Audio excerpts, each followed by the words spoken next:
Hello guys, welcome back to my new vlog. ಇವತ್ತು ಸಿಕ್ಕಾಪಟ್ಟೆ ಗಂಟ್ಲು ನೋಯ್ತಾಯಿತ್ತು ಅಂತ ಬಿಸಿನೀರು ಕಾಯಿಸ್ಕೊ ಕುಡ್ಕೊಂಡು ಹೊರಗಡೆ ಬಂದು ನೋಡ್ತೀನಿ, ಬೆಳಗ್ಗೆ ಆಗಲಿಲ್ಲ. ಅದಕ್ಕೆ ನಾನು ಏನು ಅರ್ಥ ಆಗ್ತಿಲ್ವ ಈ ಕೇಸು? ಎಳೆ ಮಗುವಾಗಿದ್ದರೆ ಓಕೆ, ಏನಿದು? ಏನಿಲ್ಲ, ಲೈಟ್ ಆಗ್ತೆ ಅಂತ ಹೇಳಕ್ಕೆ ಬಂದೆ ಅಷ್ಟೇ. ಇವತ್ತು ಭಾನುವಾರ ಆಗಿರೋದ್ರಿಂದ ಪಾರ್ಕ್ ಹೋಗಿ ವಾಕ್ ಮಾಡ್ಕೊ ಬರುವ ಅಂತ ದಾರಿಲಿ ನಡ್ಕೊಂಡು ಹೋಗ್ತಾ ಇದ್ದೆ.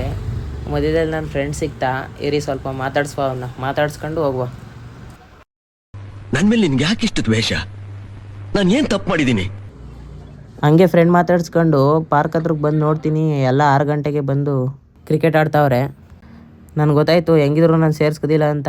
ಅದಕ್ಕೆ ನಾನು ಸೈಕಲ್ ತೊಳ್ಕೊಂಡು ಎಕ್ಸಸೈಸ್ ಮಾಡ್ಕೊಂಡು ಸೂರ್ಯನಿಗೆ ಒಂದು ನಮಸ್ಕಾರ ಹಾಕ್ಬಿಟ್ಟು ಹಂಗೆ ಹಾಲು ಪ್ಯಾಕೆಟ್ ತಗೊಂಡು ಜ್ಯೂಸ್ ಮಾಡ್ಕೊ ಕುಡಿಯುವ ಅಂತ ಅಂದ್ಬಿಟ್ಟು ಜ್ಯೂಸ ಮಾಡಿದೆ. ಸುಮಾರಾಗಿತ್ತು.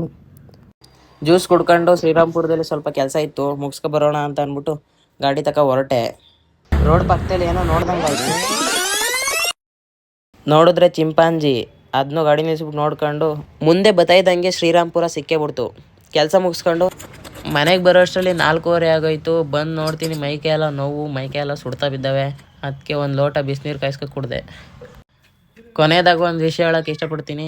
ಯಾರ್ಯಾರು 10th 12th ಮುಗಿಸ್ಕೊಂಡು ಕೆಲಸಕ್ಕೆ ಹೋಗ್ಮ ಬಿಟ್ಬಿಡುವ ಅಂತ ಇರೋರು ದಯವಿಟ್ಟು ಆ ಕೆಲಸ ಮಾಡಬೇಡಿ. ಮಿನಿಮಮ್ ಡಿಗ್ರಿ ಮಾಡಿರಬೇಕು. ನನಗೆ ಕಾಲೇಜ್ ರಜೆ ಇದ್ದಾಗ 2 ದಿನ ಹೋಗಿ ಬರೋ ಅಷ್ಟರಲ್ಲಿ ಅಳಿಸ್ಕೊಂಡಿರ್ತದೆ. ನೋಡಿ ಯೋಚನೆ ಮಾಡಿ. ರಾಜ ಒಂದು ಮಾತು ಹೇಳಿದ್ರೆ 1000 ಅರ್ಥ ಇರುತ್ತೆ.